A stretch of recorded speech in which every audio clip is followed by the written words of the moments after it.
आप जानते हैं उत्तराखंड में बिरादरी किसको बोलते हैं, या हमारे कितने बिरादर हैं, कितने महोसे हैं, कितने हमारे गांव के बिरादरों के क्या नियम हैं और कैसे हमारे बिरादर आपस में मिलजुल के रहते हैं। दोस्तों आज की वीडियो में आपको सब सुनने को यही मिलेगा। नमस्कार दोस्तों, मैं हेमचू पहाड़ी आज आप लोगों के बीच में एक फिर कुछ बातें और लेकर आया हूँ। यदि आज पहली बार आप मेरे चैनल पर आए हो या गलती से मेरे चैनल पर आए हो, मैं आपसे बस इतनी रिक्वेस्ट करता हूँ कि आप लोग वीडियो को अवश्य देखें और अवश्य देखने के बाद फिर जाकर के आप चैनल को लाइक, सब्सक्राइब, शेयर फिर करना। दोस्तों यदि आपको वीडियो अच्छा लगता है और लगता है कि आपको यार वाकई में हमारे पहाड़ की मतलब की है, हमारे पहाड़ से सीख है और हमारी पहाड़ से ज़मीन से जुड़ा ये वीडियो है, दोस्तों हमेशा की तरह वीडियो में आगे बढ़ने से पहले चैनल का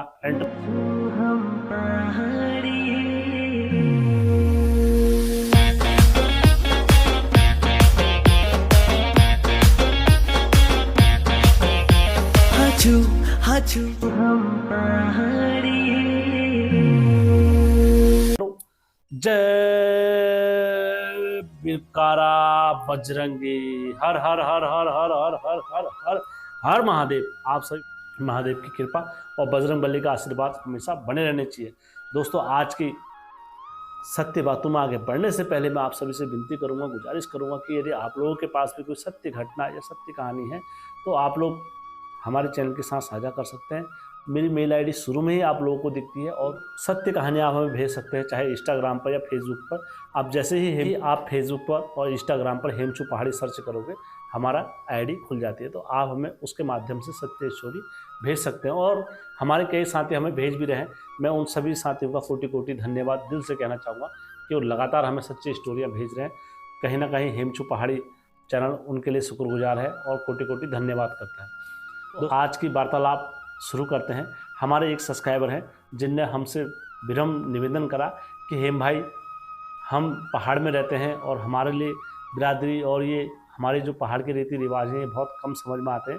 एक बार आप अपने चैनल के माध्यम से हमारे समक्ष रख दीजिए। मैंने उनसे कहा था अवश्य मैं आपके समक्ष ज़रूर रखूँगा। तो दोस्तों आज की मेरी वीडियो ज़्यादा लंबी नहीं रहेगी, पॉइंट टू पॉइंट बात शुरू करते हैं। दोस्तों हमारे पहाड़ों में क्या होता है, पहले जैसी रौनक चाहे वो पहाड़ में हो या प्लेन्स में हो या कहीं भी XYZ हो वो नहीं रह गई है। क्यों? क्योंकि दोस्तों पहले क्या हुआ करते थे, एक भाई नहीं हुआ करता था, पहले हुआ करते थे 4 भाई, 8 भाई, 10 भाई। तो वो जब भाई हुआ करते थे पूरे परिवार में तो उनका जो कुटुंब परिवार था वो पूरा मिलके और एक साथ आगे बढ़ता था। आज का समय जो दौर आ गया है दोस्तों, परिवार में कितने लोग हैं ज़्यादा से ज़्यादा दोस्तों, मुश्किल से एक लड़का एक लड़की, एक पापा एक मम्मी, 4 लोगों का परिवार है। और पहले से अगर यही परिवार अगर तुम देखोगे तो दोस्तों कम से कम नहीं भी आता था 10-15 लोग एक परिवार में रहते थे, उसे परिवार बोलते थे। आज के समय में मम्मी पापा को एक बच्चा और एक लड़की ही पालना बड़ा भारी पड़ जा रहा है। क्यों? क्योंकि दोस्तों समय दौर ऐसा आ गया है। तो हमारे पहाड़ों में जो बोलते थे पहले, क्या बोलते थे आपसी में, जो पहले भाई एक बाप के 3 लड़के होंगे तो वो क्या होंगे, बराबर की 6 होगी उन पर। और अगर वो 6 आगे बढ़ती है एक पीढ़ी में, फिर दूसरी पीढ़ी में, तो फिर उसके बाद दोस्तों 5वीं पीढ़ी में जैसी जाती है तो वो क्या बन जाते हैं, बिरादर बन जाते हैं। बिरादर में ये होता है दोस्तों 3 दिन की 6 होती है। और अगर उससे फिर वो आगे बढ़ते हैं, जैसे फिर 8वीं 9वीं 10वीं पीढ़ी में जैसे जाते हैं तो फिर दोस्तों वो रिश्तेदार बन जाते हैं। रिश्तेदार कैसे, जैसे हमारा कुटुंब परिवार, जैसे पूरे हमारे महोसे या हमारा गांव का पूरा क्षेत्र वालों का या हमारे गांव वाले मिलजुल के यहाँ पर रहते हैं, ये वहाँ का नियम हो जाता है। अब दोस्तों मेरे सब्सक्राइबर ने एक ने मुझसे पूछा था, हेम भाई जब या किसी के घर में या परिवार में मर जाता है या उस टाइम पर उन्हें क्या क्या नियम करने चाहिए, क्या क्या फॉलो करने चाहिए, क्या क्या और उनके नियम अधिकतर होते हैं। दोस्तों ये जैसे कि या किसी के पिताजी मरे हैं या किसी के चचा मरे हैं या किसी के कोई भी मरे होते हैं, तो दोस्तों हर क्षेत्र के नियम अलग अलग होते हैं। तो मैं आपको रानीखेत साइड के और इस साइड के नियम बता सकता हूँ, अल्मोड़ा साइड के, और हमारे जो उत्तराखंड के जो नियम है क्षेत्र वाइज, मैं आपको उसमें थोड़ा सा डीपली रख देता हूँ। दोस्तों जो कई परिवार ऐसे होते हैं कि उनके परिवार में कोई भी मरा है तो उनके पूरे कुटुंब परिवार के पूरे बाल काटे जाते हैं। केवल महिलाओं को और बच्चों को और लड़कियों को छोड़ के। और दोस्तों फिर उसके बाद क्या होता है, अगर और बिरादरी में कैसा होता है, यदि कोई छोटा भाई मरा है और उसका बड़ा भाई जीवित है तो जो बड़ा भाई होगा वो मुंडन नहीं करेगा, बाकी सब लोग मुंडन करेंगे जो उनसे छोटे होंगे। बोलते हैं जैसे कोई बड़ा मरता है तो उनके पूरे परिवार के जितनों के सर होते हैं वो सर नंगे करके जाते हैं, मतलब सबके बाल उतरेंगे।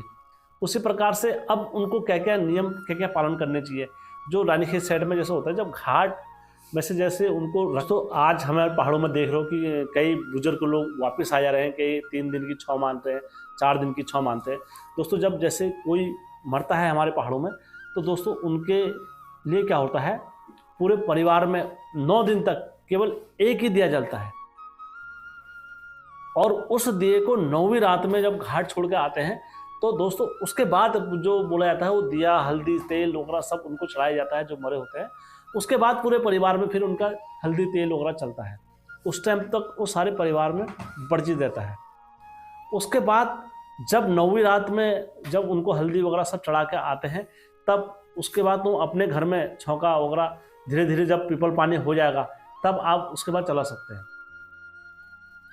धीरे धीरे जब हम आगे बढ़ते हैं अब उसमें हम 6 महीने तक क्या नियम होते हैं, साल भर के क्या नियम होते हैं, वार्षिक के क्या नियम होते हैं, दोस्तों उसमें भी मैं बात करता हूँ। जैसे जिनके पिताजी मरे होते हैं, मतलब उनके सर के अगर मुंडन हुआ है तो दोस्तों वो 6 महीने तक कोई मंदिर में नहीं जाएंगे वार्षिक होने तक। और दूसरा नियम एक और है, और अगर दोस्तों फसल कट गई है, एक फसल जैसे कट जाती है तो उसके बाद उनने अगर वार्षिक पे नहीं करी, जैसे 45 दिन की वार्षिक कर देते हैं आज के समय में, 45 दिन की जैसे वार्षिक हो गई है तो उसके बाद वो अपने शुभ कार्य कर सकते हैं, जैसे विवाह और शादी वगैरह ये कर सकते हैं। कई सब्सक्राइबर लोगों का ये भी सवाल आया था कि हेम भाई जैसे धर्म स्थल पर जाना चाहिए क्या नहीं जाना चाहिए, मैं उसमें भी आपको बताता हूँ। तीर्थ स्थल पर आप जा सकते हो तीर्थ करने, तीर्थ स्थल जहाँ कहीं भी हो, जैसे हरिद्वार हो गया या चित्रशिला हो गया या गंगोत्री में हो गया। आप धाम में नहीं जाओगे, केवल जो गंगोत्री में स्नान करने, क्योंकि आप ये सोचो कि आप जल में स्नान कर सकते हो किसी जगह पर भी हो, कहीं पर भी हो, केवल आप मंदिर में नहीं जा सकते, क्योंकि स्नान करना क्या होता है, तीर्थ करना होता है। जैसे किसी के घर पे या कोई भी अगर मरे होते हैं या कोई भी कुछ होता है तो वो केवल बड़े धाम पर नहीं जाएंगे, मंदिर में नहीं जाएंगे, मंदिर की चौखट पार नहीं करेंगे, ठीक है। लेकिन आप मंदिर के बाहर जा सकते हैं, मंदिर के उसमें बाहर रह के बाहर घूम सकते हो, मंदिर के प्रांगण में जा सकते हो, केवल आप भगवान के दर्शन नहीं करोगे उस टाइम पर। और क्योंकि अब इसमें बहुत सारे लोगों का आएगा कि यार नहीं तीर्थ भी नहीं करना चाहिए, ये नहीं होना चाहिए, क्योंकि अगर हमारे पहाड़ी उसमें अगर कोई मरता भी है तो उनको ले जाने पहले तीर्थों के स्थान पर ही ले आया जाता है। जैसा हरिद्वार में भी देखोगे आप, चंडिका घाट अलग ही है, बागेश्वर में देखोगे एक साइड से बागनाथ भगवान का भोग लगता है और उसी टाइम पर नीचे तीर्थ स्थान पर वहाँ पर चिताएं जलती हैं।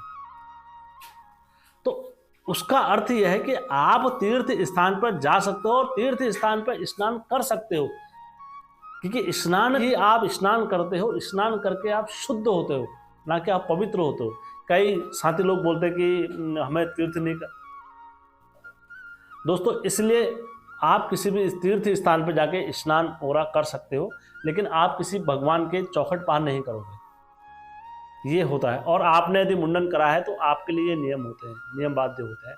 आप भगवान के दर्शन करने फेस टू फेस उनके दर्शन नहीं करोगे, आप वैसे ही भगवान से मिल सकते हो, वैसे ही उनके सब चीज़ से आप सब चौखट पार वगैरह आप करोगे आराम से और दर्शन करोगे, लेकिन आप भगवान के क्या करोगे, दर्शन नहीं करोगे।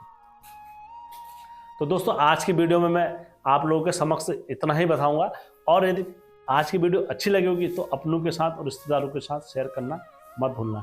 हेमचू पहाड़ी चैनल आपका अपना चैनल है। धन्यवाद।